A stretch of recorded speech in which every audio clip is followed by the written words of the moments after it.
अस्सलाम वालेकुम। Story TV में खुशामदीद। बदकार औरत और मर्द की सबसे बड़ी निशानी ये है कि वो रिश्तों की पहचान भूल जाते हैं। एक रोज़ एक शौहर जब बाहर से अपने घर में दाखिल हुआ तो देखता कि उसकी बीवी राज़ो क़तार रो रही है। रोने का जब सबब दरियाफ्त किया तो बीवी कहने लगी, हमारे घर के पेड़ पर बैठने वाले परिंदे बसा औकात मुझे बलाशर हिजाब और बगैर पर्दे के देखते हैं तो मुझे डर लगता है कि कहे इसमें अल्लाह की मासियत और गुनाह का इर्तिकाब न होता हो। अगर मुझे एक दिन अल्लाह के सामने हिसाब देना पड़ गया तो मैं क्या जवाब दूंगी। बस यही सोचकर और उसी खौफ से मैं रो रही हूँ। बज़ाहिर इंतहाई नेक और दीनी जज्बात से लबरेज बीवी का ये जवाब सुनकर शौहर बहुत खुश हुआ और उसकी इस दर्जे पाकदामनी और पाकीज़गी को देखते हुए फौरन उसका माथा चूमा और उसी वक्त कुल्हाड़ी लेकर घर के पेड़ को काट कर बाहर फेंक दिया। इस वाक़े के एक ही हफ्ता बाद एक रोज़ वो शौहर अपने काम से जल्दी फारग होकर अपने नॉर्मल वक्त से कुछ पहले ही घर आ गया तो क्या देखता है कि उसकी वही बीवी अपने आशिक के बाहों में लपेटी हुई सो रही है। ये नाकाबिल यकीन दिल खराश मंजर देखकर उसने मजीद कुछ नहीं किया, बस घर से अपनी ज़रूरियात का सामान लिया और अपना घर और बस्ती छोड़कर निकल पड़ा और चलते चलते एक दूसरे शहर तक पहुंच गया जो बादशाह वक्त का अपना शहर था। वहाँ देखा कि शहर के महल इर्द गिर्द काफी लोग जमा है। ये मंजर देखकर जब उसने उस भेड़ का सबब पूछा तो लोगों ने बता दिया कि बादशाह सलामत की तिजोरी चोरी हो गई है। इसी दौरान उस भेड़ से एक ऐसे शख्स का गुजर हुआ जो पैरे पैर के बजाय सिर्फ अपनी उंगलियों के अतराफ के बल बहुत संभल कर इंतहाई एहतियात से चल रहा था।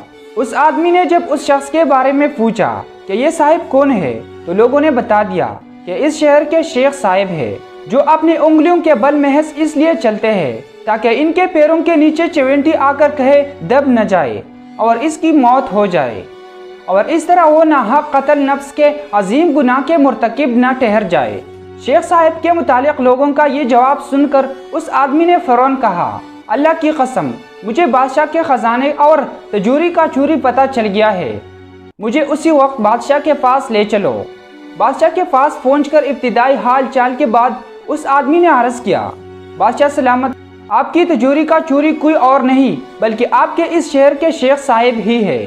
ये सुनकर बादशाह को सख्त हैरत हुआ, जिस पर वो आदमी मजीद यकीन दहानी कराते हुए कहने लगा कि अगर मुझे इस इल्ज़ाम में झूठा पाया जाए तो मेरा खून माफ़ और अगर इस इल्ज़ाम के बदले मेरी गर्दन भी उड़ा दी जाए तो भी मैं इसके लिए मुकम्मल तौर पर तैयार हूँ। आखिरकार बादशाह ने इसका इतना पुख्ता जवाब सुनकर शेख साहिब को फौरन दरबार में हाजिर करने का हुक्म दे दिया।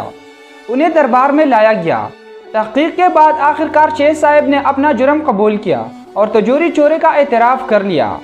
शेख के इकरारी जुर्म के बाद बादशाह उस शख्स से कहने लगा, तुम ये बताओ कि आखिर तुम क्यों कैसा पता चला कि चोर यही शेख साहिब है, जबकि वो अपनी ज़ाहिरी शक्ल सूरत से इंतहाई नेक और सालिह लगता है। बादशाह के इस सवाल का जवाब उस आदमी ने अपना साबिक़ा तजुर्बात की रोशनी में दिया कि जब भी इजहार परहेज़गारी में मुबालगा आराई हो रही हो और जहाँ भी नेकी और फज़ाइल के बयान में हद से ज़्यादा दिखावा नज़र आए तो आप फ़ौरन समझ ले कि वह ज़रूर किसी बड़े जुर्म और गुनाह के छुपाने की कोशिश हो रही है। सच है कि सिर्फ लिबास परहेज़गारी से शराफत आ नहीं सकती। शराफत नफ्स में होगी तो इंसान परहेज़गार होगा। किरदार को कपड़े में छुपा रखा है तूने, कपड़ों की तरह तो तेरा किरदार नहीं है। अल्लाह रब्बुल इज़्ज़त हम सबको ज़ाहिर के साथ साथ अपने बातिन को भी सुनवारने की नेक तौफीक नसीब फरमाए। आमीन या रब्बुल आलमीन।